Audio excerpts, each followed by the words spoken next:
বড় পীর আব্দুল কাদের জিলানীর মায়ের একটা আদেশ ছিল, এরে বাবা তুমি যেখানেই যাইবা সত্য কথা তুমি বলবা, তুমি যেই কাজ করবা সত্য দিয়া কাজটা শুরু করবা, তুমি মিথ্যার আশ্রয় নিবা না, মিথ্যার আশ্রয় নিবা না। যদি কেউ মিথ্যার আশ্রয় নেয় ওই মিথ্যার আশ্রয় কাজটা কখনোই সফল হতে পারে না। জোরে বলে ঠিক কিনা? আপনি ব্যবসা বাণিজ্য করতে যাইবেন, আপনি যদি ব্যবসার মধ্যে মিথ্যার আশ্রয় নেন আপনি আজকে হয়তোবা লাভবান হবেন, 10 দিন পর হয়তোবা আপনার ব্যবসা আপনার লুটে যাবে, ঠিক কিনা?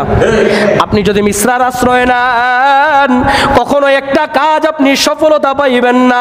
যেমনি ভাবে বড় পীর আব্দুল কাদের জিলানী ওনার একটি ঘটনা রয়েছে। বড় পীর আব্দুল কাদের জিলানী তিনি কে ছিলেন?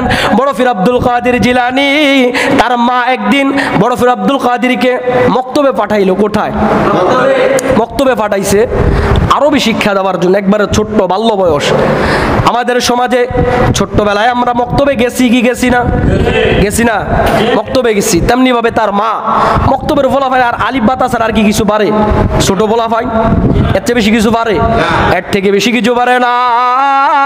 দেখেন বড় পীর আব্দুল কাদের জিলানীকে তার মা যখন মক্তবে হুজুরের কাছে দিলেন, সে বলল হুজুর আমার সন্তানটাকে আপনি আরবি শিক্ষা দিবেন। কি শিক্ষা দিবেন?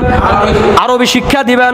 আব্দুল কাদের জিলানীকে যখন তার উস্তাদ আরবি শিক্ষা দেওয়ার জন্য গেলেন, আব্দুল কাদের জিলানীর উস্তাদ মক্তবে ছোট বয়সে আব্দুল কাদের জিলানীর উস্তাদ বলতেছে আলিফ লাম মিম। আব্দুল কাদের জিলানী এর পরে বলতেছে যালিকাল কিতাবু লা রাইবা ফিহি হুদাল লিল মুত্তাকিন। আব্দুল কাদের জিলানীর উস্তাদ ডাক দিয়া বলে, রে বাবা তুমি তো আলিফ বাতা ছাড়া বেশি কিছু পারবার কথা না, কিন্তু তুমি কোরআনের আয়াত তুমি কিভাবে পারলা? সুবহানাল্লাহ। আলিফ লাম মিম যালিকাল কিতাবু লা রাইবা ফিহি। আলিফ বাতা পড়তে তো ছোড়ো, এই যে ছোট্ট পোলাপান আলিফ বাতা পড়তে তো কষ্ট হয়ে যায়, ঠিক কিনা? কিন্তু তার উস্তাদ যখন বলল আলিফ লাম মিম, তার ছাত্র আব্দুল কাদের জিলানী বলতেছে যালিকাল কিতাবু লা রাইবা ফিহি হুদাল লিল মুত্তাকিন। এবার তার উস্তাদ বলতেছে কাহিনীটা কি? এবার বড় পীর আব্দুল কাদের জিলানী ডাক দিয়া বলে হুজুর আমার মা যখন আমাকে গর্ভে ধারণ করেছিল রে, আমার মা তিনি 18 পারার একজন হাফেজা ছিল। কয় পারার? 18 পারার একজন হাফেজা ছিল।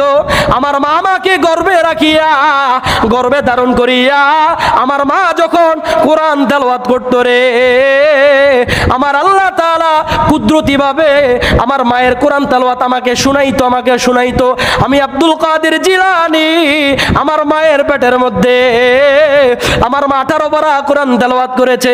আমি আব্দুল কাদের জিলানী শুনতে শুনতে এমন অবস্থা হয়ে গেছে, আমি যখন দুনিয়াতে আসলাম মায়ের গর্ভ থেকে আসিয়াই আমি আব্দুল কাদের জিলানী 18 পারার কোরআনের হাফেজ হয়ে গিয়াছি।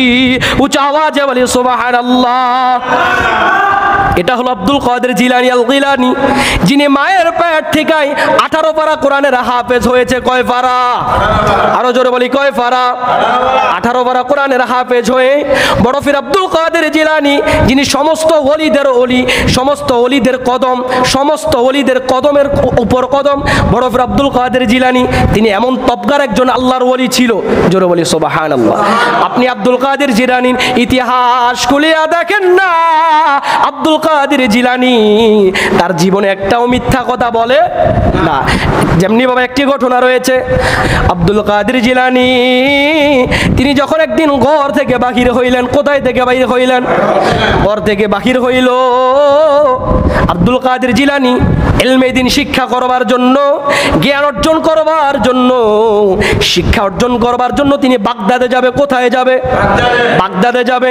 দেখেন আল্লাহর ওলিদের জীবনী খুলিয়া দেখেন, তারা জীবনেও মিথ্যা কথা বলে না। আর আজকে আমরা অহরহ মিথ্যা কথা বলি, ব্যবসার মধ্যে আমরা মিথ্যা কথা দিয়ে চালাইয়া দেই, আমরা অন্য যেই সমস্ত কাজ কারবার করি, রুজি রোজগার করি, আমরা মিথ্যার যে মিথ্যার আশ্রয় নিয়ে আমরা শুরু করি, ফলে আমাদের ব্যবসা বাণিজ্য দিন দিন লাটে চলে যায়। জোরে বলি ঠিক কিনা?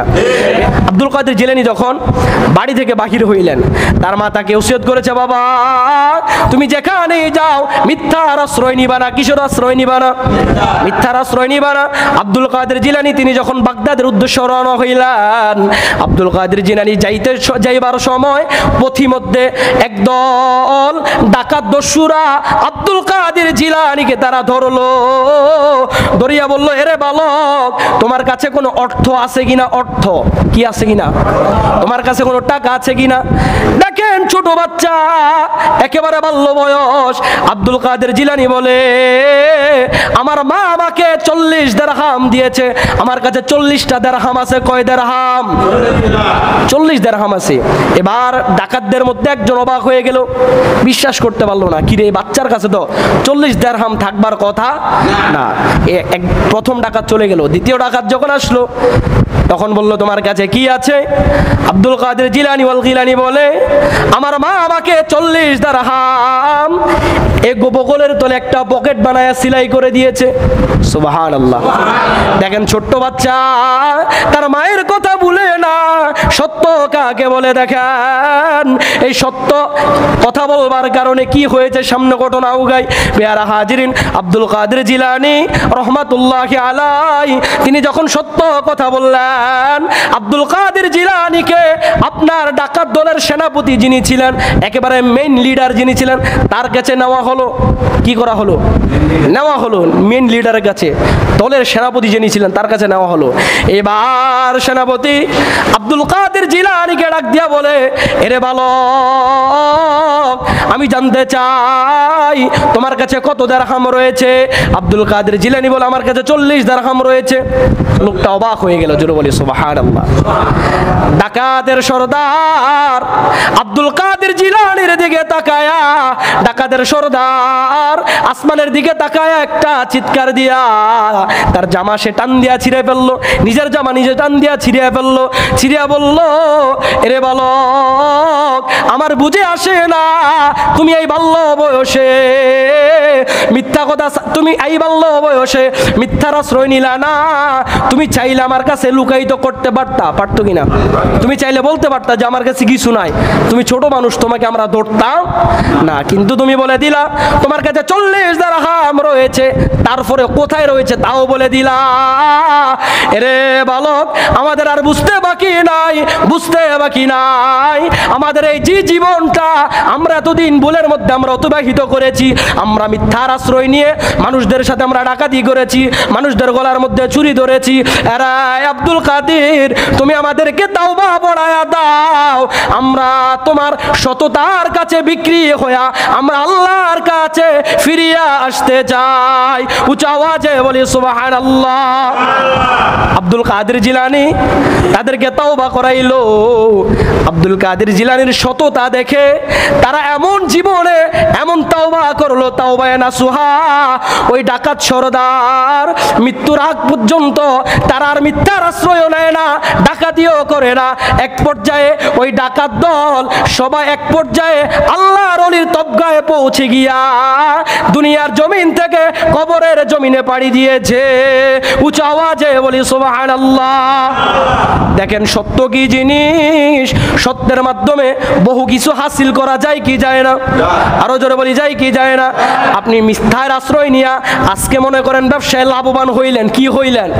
আপনার দোকানের শাড়ির দাম 700 টাকা, আপনি শাড়ির দাম বলেন 1700 টাকা, বলে কি বলে না? এই যে আপনি চড়াই দামে বিক্রি করলেন, আপনি আজকে লাভবান হলেন। আল্লাহর নবী বলে, যেই ব্যক্তি মিথ্যার আশ্রয় নিয়া জীবন সঙ্গিনীকে জীবন শুরু করো, অথবা ব্যবসার কাজে তার ব্যবসায়ী জীবন শুরু করো, কোনো এক পর্যায়ে ওই ব্যক্তি লাভবান হইতে পারে না। কি হইতে পারে? আর যদি পারে, আপনি আজকে মনে করেন না বহুত টাকা কামে আলাইলেন, বহুত টাকা আপনি ব্যাংক ব্যালেন্স করলেন, এক পর্যায়ে দেখা যায় আপনার ব্যবসা এমন হয়ে গিয়েছে, বাজারে আপনি টপ লেভেলে ছিলেন, কিন্তু মিথ্যার আশ্রয় নেবার কারণে আল্লাহ আপনাকে চাইলে টপ থেকে জিরো বানাইতে পারে কি পারে না? ঢাকার শহর বহুত ব্যবসায়ী, টপ লেভেলের ব্যবসায়ী, কিন্তু হঠাৎ আটকা খেয়ে পড়ে যায়, আছে না নাই? আরো জোরে বলে, আছে না?